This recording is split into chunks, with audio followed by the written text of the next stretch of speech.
Pumunta nga kami sa playa at nakahuli nga sila ng marami at malaking isda.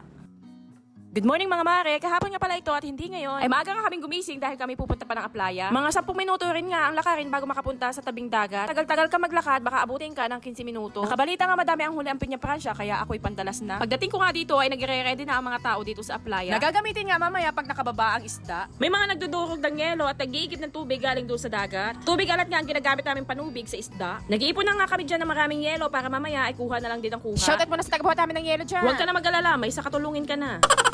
Oh, di nga sa bandang gilid ay hindi mawawala ang maritisan dyan. Habang nag-aantay, dumating ang Pangulong. Pangulong nga pala ang tawag namin dito sa amin sa malaking bangka. Kaga naman, ang maritisan dito sa amin ay walang sawa. Kahit araw-araw na magkasama ay walang umay. O siya, mabalik tayo. Hindi ko na nga nabidyohan ang pagdating ng Piña Francia at ako'y nabisi na. Ganito nga pala din sa amin kapag manalamang may huli. Siyempre, maraming tao. Pagkakuha nga ng isda galing doon sa Pangulong ay binababa nga yan dito sa malaking banyera. Para nga ito mahugasan at kikiluhin nga ulit at ilalagay naman ito sa tiklis. Matapos nga ito maikilo ay ilalagay nga ito sa banyera na may styrofoam. Nilalagyan nga ng maraming yelo ang ilalim bago ihuho ang isda. Pagkahuho nga ng isda, ilalagyan pa rin ito ng maraming yelo, asin at tubig alat para hindi nga nihulabsak at madurog ang isda. Paulit-ulit lamang ito hanggang sa meron pang yeyelohang isda. Pangingisda nga po ang pangunahing hanap buhay ng mga tao din sa amin. Kapag gani hutag isda dito sa amin ay hindi ka na mamumblema sa iyong uulamin. Oo, nagkanda bulol-bulol na. Siya na kayo mga mari, ganito lang talaga ako magsalita. Itong mga iniyelohan nga naming isda mga mare ay binabiyahe nga po pala namin ito sa iba't ibang bayan. Kapag naman maraming isda sa bayan, ay binabiyahe naman po namin ito papunta sa Batangas. At itatry daw muna ni Inday ang pagdudurog ng yelo. Akala ko naman napakadaling magdurog ng yelo, napakabigat pala ng pandurog. Dati-rati nga ay hindi nga ganito ang gamit naming yelo. Yung malalaking yelo nga at yung ina-crusher pa. O dahil ginusto mo yan, magtiis ka dyan. Sa dami ng iyong yelong dudurugin, aba, manawa ka dyan. Hindi lang nga pulang buntot ang kanilang nahuli, kundi nakahuli din sila ng malaking isda. Dalawa nga pala ito. At yung isa ay naiuwi na mag-iilaw. Tawag dyan. Rompe! Saan masarap yan? Saan masarap yan? Sa sinigang! O, kompleto recados na, magluluto ka na lang. Manghang-mangha nga ang mga batang ito sa malaking isda. Dahil nga ngayon lang ako nakakita ng ganito kalaking isda.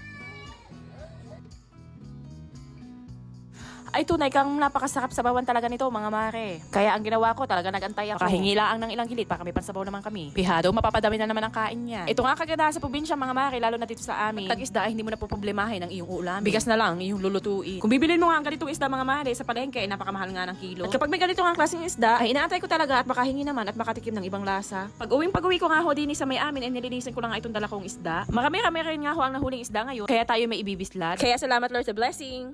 Pag ganito nga mga marami kami na iuwing isda, ay ibibislad nga namin ito o ang tawag sa iba ay tinutuyo. Basic na nga lamang sa amin ang pagbibiak ng isda. Kasi simula nung maliit pa kami ay talagang ginagawa na namin ito kaya sanay na kami. Sa pagbibiak nga ng isda ay kailangan sa likod mo siya bibiyakin, hindi sa may bandang tiyan. Kaya ako nga diyan mga mare, ay nilinisan ko na din agad at inalisan ko na yung laman loob para mas mabilis na. Ay pagkatapos nga ho diyan ay akin ang inayos para maibabad na. Dito nga ho kami magbislad din sa amin. Nilalagyan nga namin ito mga mare ng suka, asin, bawang at paminta. At pagkatapos ho ay binababad po namin to ng ilang minuto o isang oras bago ibilad. At makatapos nga ang ilang oras mga mare, akin na nga ito ibinilad. Sobrang tirik na ang araw kaya si Inday talaga nakasalaminan pa. Alam mo naman kung saan pupunta magbibilad lang naman ng tuyo.